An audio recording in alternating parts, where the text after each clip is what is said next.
इसको निकालते कैसे। सबसे पहले तो मैं ये बता दूं कि इसके वैल्यूज़ क्या क्या होते हैं और इसका ट्रिक क्या है। ये देखो साइन 0 का 0 होता है, साइन 30 का 1/2, 45 का 1/√2, √3/2 1। अब ऐसे बच्चे शुरू में पजल हो जाते हैं कि कैसे याद रखूं, उसके लिए एक टेक्निक बता देता हूं। देखो ये 0 डिग्री है, ये 30 डिग्री, ये 45 डिग्री, ये 60 डिग्री एंड ये 90 डिग्री। ठीक है, आप साइन लिख लो। साइन सबसे पहला काम क्या करो, 0 1 2 3 एंड 4 लिख लो। करेक्ट है। सबको अपॉन 4 कर लो, सबको अपॉन 4 कर लो, upon 4 upon 4 upon 4 and then सबका स्क्वायर रूट कर दो, सबका स्क्वायर रूट, सबका square root, square root and square root. अब देखो 0/4 तो 0 है तो उसका वैल्यू क्या आएगा 0। 1/4 का वैल्यू क्या आएगा 1/2।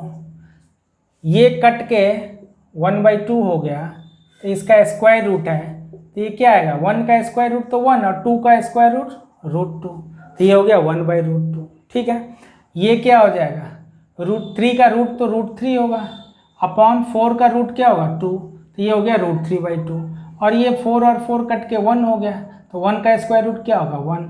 तो ज़रा ध्यान दो, मैं ऐसे लाइन डाल देता हूँ ताकि कन्फ्यूज़न ना हो। देखो साइन 0 का वैल्यू 0, साइन 30 डिग्री का 1/2, साइन 45 का 1/√2, साइन 60 का √3/2, साइन 90 का 1। अब तुम बोलोगे सर इतना बड़ा ट्रिक है सारे टेबल का, एक आपने कर लिया सारा हो जाएगा।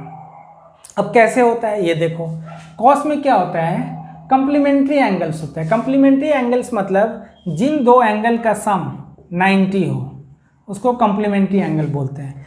जैसे 30 है तो 30 का कंप्लीमेंट्री एंगल क्या होगा 60, या 45 है तो उसका कंप्लीमेंट्री एंगल क्या होगा 45, या किसी का अगर 90 है तो इसका कंप्लीमेंट्री एंगल क्या होगा 0। ऐसे होता है।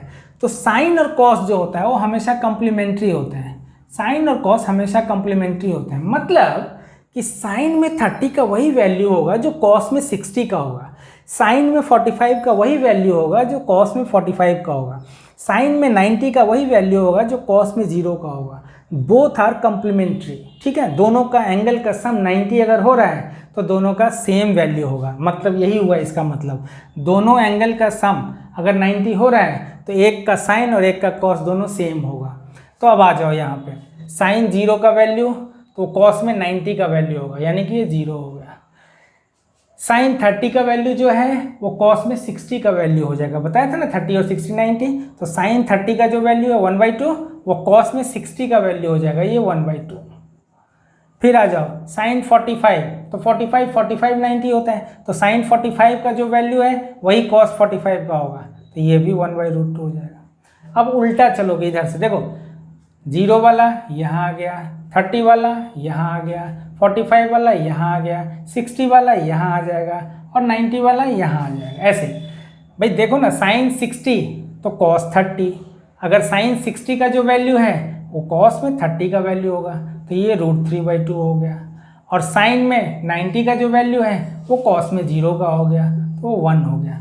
मैं दोबारा से इसको रिपीट कर देता हूँ, है ना, बच्चा कोई घबराए ना, थोड़ा पजलिंग है बट आपको एक बार दिमाग में सेट करना है। साइन 0 तो वही वैल्यू कॉस 90 का होगा, साइन 30 वही वैल्यू कॉस में 60 का होगा, साइन 45 तो वही कॉस 45 होगा, साइन 60 तो यहाँ से फिर ऐसे आना शुरू हो जाएगा, 60 का 30 90 होता है ना, तो साइन 60 का जो वैल्यू होगा कॉस में 30 का, साइन 90 का जो वैल्यू होगा कॉस में 0 का।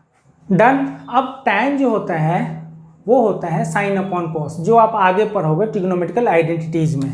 मैं यहाँ फॉर्मूला लिख देता हूँ, टैन जो होता है टैन थीटा इस साइन अपॉन कॉस होता है, ये हमेशा याद रखो। ऐसे आप ट्रिग्नोमेट्रिकल आइडेंटिटीज़ में भी पढ़ोगे बट फिलहाल के लिए ध्यान रख लो कि साइन और कॉस को अगर आप डिवाइड करोगे तो ये टैन होगा। तो ये साइन है आपका 0 और कॉस है आपका 1, अगर इन दोनों को डिवाइड कर दो तो टैन का वैल्यू आ जाएगा 0/1 क्या होगा 0, 1/2 और √3/2 क्या होगा अगर अपॉन करोगे तो, देखो 1/2 अपॉन √3/2। अब इसको जब आप रेसिप्रोकेट करोगे ऐसे तो ये कट के क्या हो गया 1/√3, तो ये हो गया 1/√3। डन। ऐसे ही 1/√2 1/√2 ये तो सेम ही है, डिवाइड करोगे तो 1 आ गया। और 60 का √3/2 और 1/2 है। ये ऐसे ही करना है, √3/2 और 1/2 करोगे तो कट के आ जाएगा √3 and 1/0 anything divided by 0 is not defined. ये तो आपको पता है, तो ये नॉट डिफाइंड होगा, यहाँ लिख देना नॉट डिफाइंड। ठीक है, तो साइन कॉस टेन का आपने फटाफट पेपर में, मान लो किसी बच्चे को कन्फ्यूजन है, उसको नहीं याद हुआ या वो नहीं याद कर सका, तो फटाफट आपको 0, 30, 45, 60, 90 लिख लेना है। साइन में 0, 1, 2, 3, 4 लिख लेना है, अपॉन 4 कर लेना है, स्क्वायर रूट निकाल लेना है। ये आपका साइन का वैल्यू आ गया। कॉस में सबका कम्प्लीमेंट्री एंगल्स देख लोगे, साइन 0 का कॉस 90, साइन 30 का cos 60, sine 45 same, sine 60 cos 30, ऐसे करके सबका सेम है। ऐसे ऐसे चलता है, 0 यहाँ, 1/2 यहाँ, फिर सेम है ये तो सेम ही है, फिर √3/2 यहाँ और 1 यहाँ। तो ये तो मैं आपको समझा चुका हूँ, दोबारा रिपीट कर रहा हूँ। 0 यहाँ, 1/2 यहाँ, ये सेम, फिर √3/2 यहाँ, 1 यहाँ। ऐसे समझना है तो ऐसे समझो, या कम्प्लीमेंट्री से समझना है तो साइन 0 कॉस 90 का वैल्यू होगा, साइन 30 कॉस 60 का वैल्यू होगा, साइन 45 कॉस 45, साइन 60 कॉस 30 का वैल्यू होगा, साइन 90 कॉस 0 का वैल्यू होगा। दोनों में से जैसे आपको याद रखना वैसे रख सकते हो। और tan साइन अपॉन कॉस होता है, tan तो हमने साइन अपॉन कॉस इन दोनों को डिवाइड कर लिया, इन दोनों को डिवाइड कर लिया, इन दोनों को डिवाइड कर लिया, ये हमारा tan आ गया। तो साइन कॉस tan आ गया। अब खुश हो जाओ। अब तुम बोलोगे सर सेक कोसेक और कॉट का क्या होगा? तो भाई साइन का रेसिप्रोकल क्या होता है? कोसेक। कॉस का रेसिप्रोकल क्या होता है? सेक। और tan का रेसिप्रोकल क्या होता है? कॉट। ये बता चुका हूँ। तो जैसे ही आपको कभी आया, मान लो साइन 30 का कोसेक 30 का वैल्यू निकालना है, तो आप देखोगे कि अच्छा साइन 30 का वैल्यू है 1/2, तो कोसेक 30 इसका रेसिप्रोकल होता है, तो 2 हो गया, खत्म।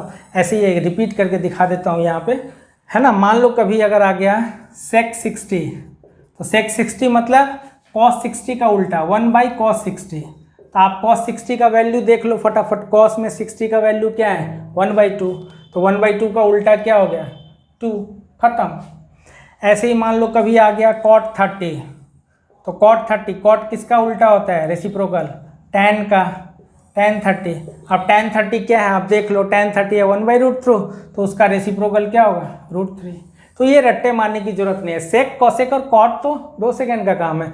कभी अगर आ गया मान लो कोसेक 45, तो कोसेक 45, तो कोसेक किसका रेसिप्रोकल होता है? साइन का। तो ये हो गया साइन 45 का उल्टा। साइन 45 क्या होता है? 1/√2, तो उसका उल्टा क्या हो गया? √2। That's it. तो आपको कुछ भी ये तीनों याद रखने की जरूरत नहीं है।